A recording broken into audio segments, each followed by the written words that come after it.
Hello, hello mga best friend. Kumusta kayo mga best friend? Noong December 15 nga mga best friend, ay umuwi kami ng Pilipinas mga best friend. Ayan, nakikita nyo ang dami naming dala dyan mga best friend.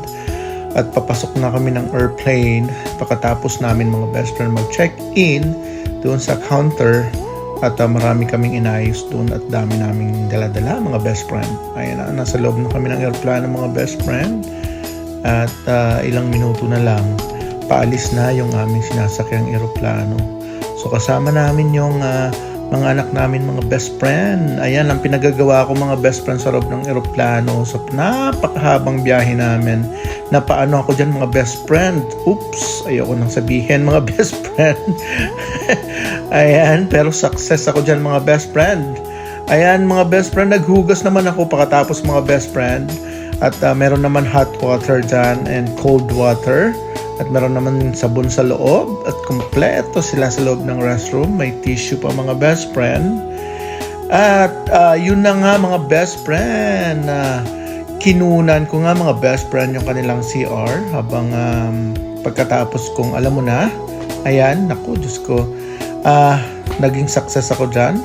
At alam mo na, pagkatapos ay lumabas na ako ng alam mo na, CR sa atin. Ayan mga best friend, mga best friend, palapag na kami ng Tokyo, Japan.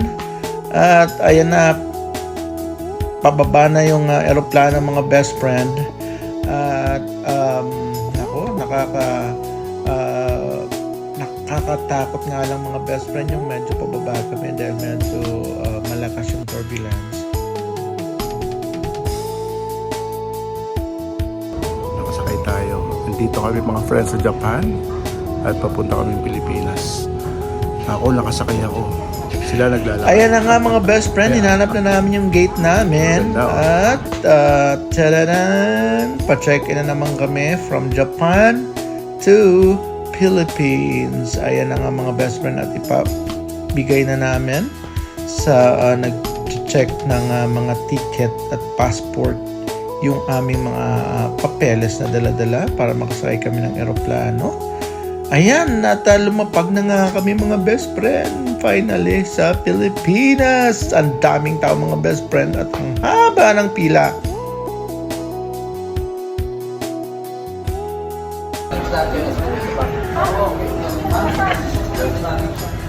Kalapag lang mga guys. Kahaba-haba ng biyahe. Nakarating din. Welcome back, my soul.